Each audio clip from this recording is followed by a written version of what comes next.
Hey guys, Unfrequented World, and today I'm going to be working on the sled again. The Arctic Norseman 3000 under warranty has a starting issue. So it's been 4 days since I took it back from the dealer, and it's the same issue every day. It just doesn't want to start. What I'm noticing is I can turn the key over and it will crank, crank, crank, crank. Then if you stop, shut the key off, turn it over again so that the pump runs, it will fire immediately. That tells me that there's either a vacuum leak somewhere in there and the fuel is actually coming back down out of the cylinder, or the fuel pump isn't working enough. I've got some seafoam we're going to put in here. I've burnt all the fuel out of there. This morning I went for a real good run out on the lake. And I got to tell you guys, once I get it started, it runs.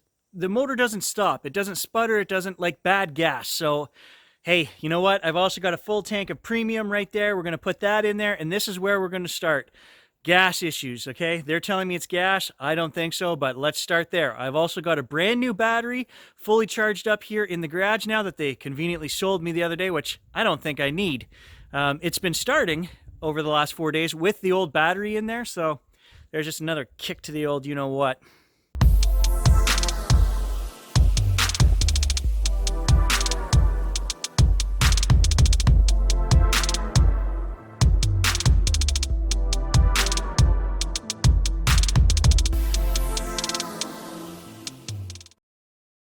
Today is February the 1st, and I called Arctic and left them a message 4 days ago, so January the 27th. Early in the morning before I went to work, I called, was on hold for 40 minutes. No toll-free number there either. And finally they gave you the option to leave a message, and I gave them all my information and a brief what's going on, and I haven't been contacted back yet, so I'll keep you guys in the loop on what's going on there as well. Okay, fully fueled and seafoam added. Let's see. Now, because it ran this morning, it may just turn right over here. We'll see.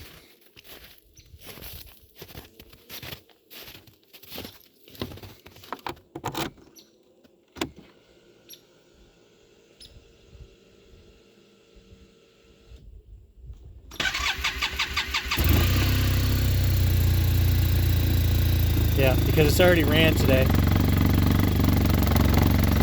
There's our familiar friend, Mr. Shake.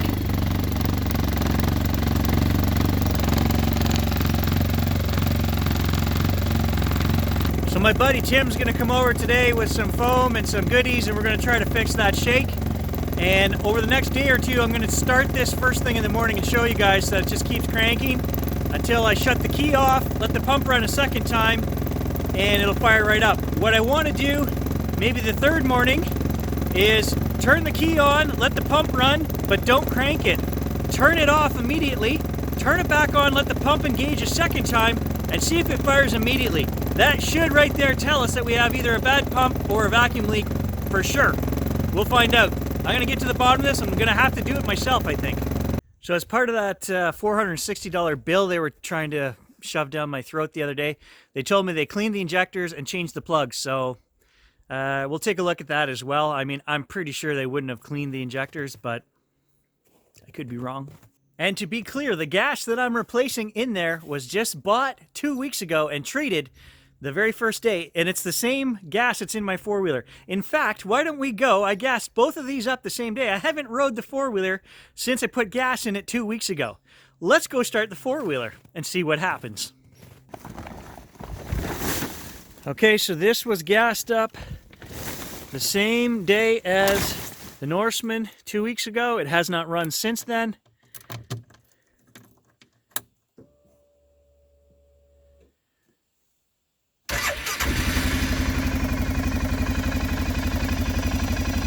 That's the way a four-stroke should start. It shouldn't crank, crank, crank, crank, crank. This thing's 10 years old. Look at the shake on that. Oh wait, there is none.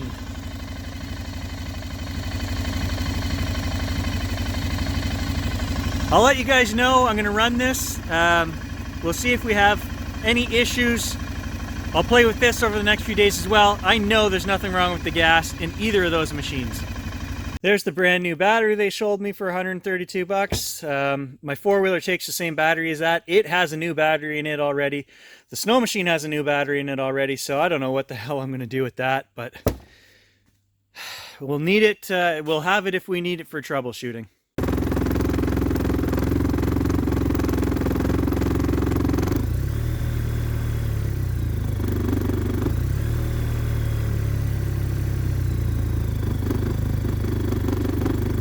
Not an issue if you rev it up to 2,000 RPM.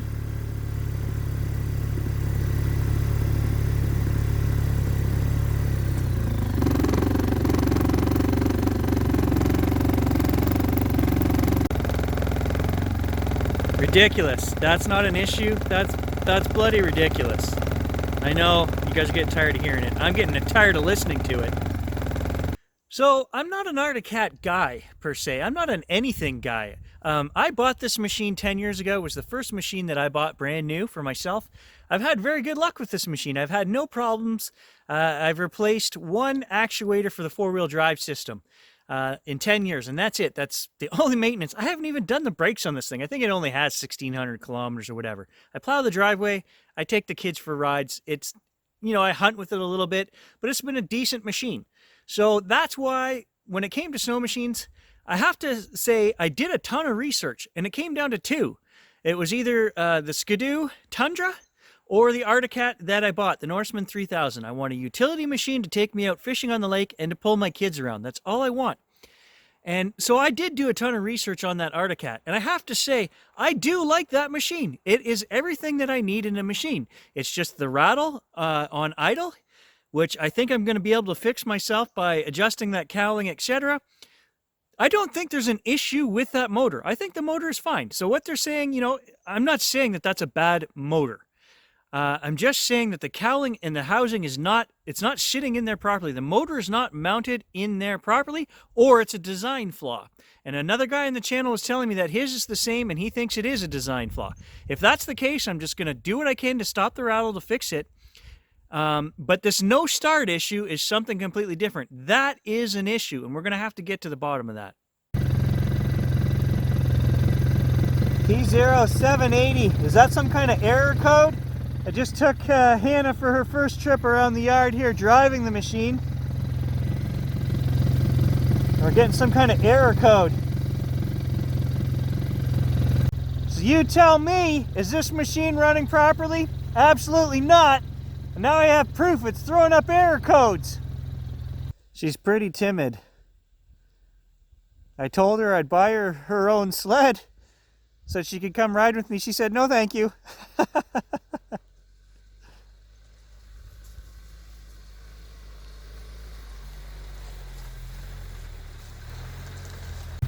So we have not shut the machine off, and the code stopped flashing.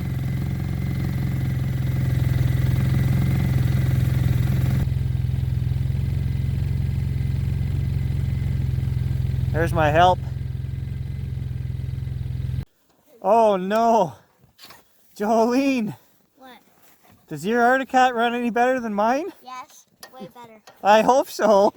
My new one, yes. I don't know about the old one.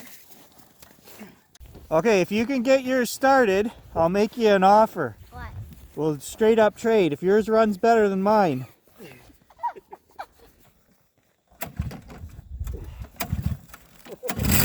Hey, there you go. We just have to sign some paperwork. Give her.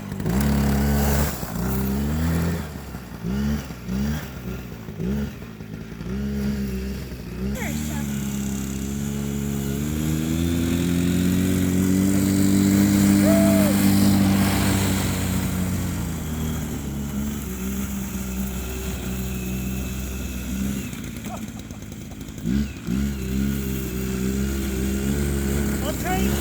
I like yours.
We're gonna have a race, and here he is adjusting the idle. Illegal.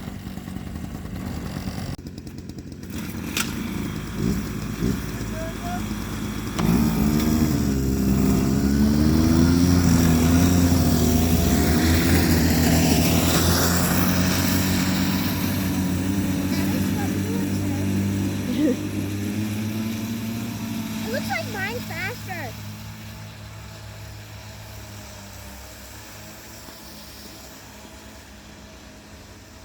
Where are they going?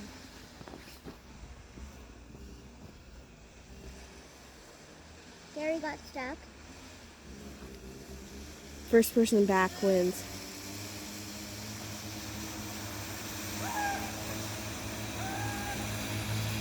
My dad's winning.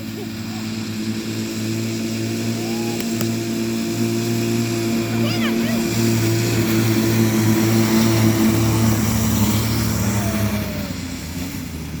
So we never did get any foam put in here today. We ran out of time. Tim and Jolene are going to come back tomorrow, and we're going to play around with it. We did try lifting up the light cowling, and I don't know that foam's going to make a whole lot of difference here because it's just, the shake is, it's there. No matter whether you put padding in or not. We can stop the noise rattle, I think, but the shake is still going to be there. At least I have an error code now that I can go to the second dealer in town with. I need to hear back from Articat. But at least now I can go talk to that guy and say, hey, these guys already looked at it. They got an error code when it was in the shop. Now I'm getting this error code. I don't know if it's the same error code or not. They didn't write it on the service sheet, so that doesn't help me. But at least I've got a code now and I got somewhere to start looking. Well, here's where frustration sets in. I found the error code on the Articat site, and it has nothing to do with what I thought it would. P0780 is a shift error. A gear change was not detected when the command was given to change gears. It is possible the reverse actuator, forward relay, reverse relay, or gear position switch may be faulty or not connected. We didn't shift any gears, and it went away on its own. Oh, man. Do I have a lemon or what?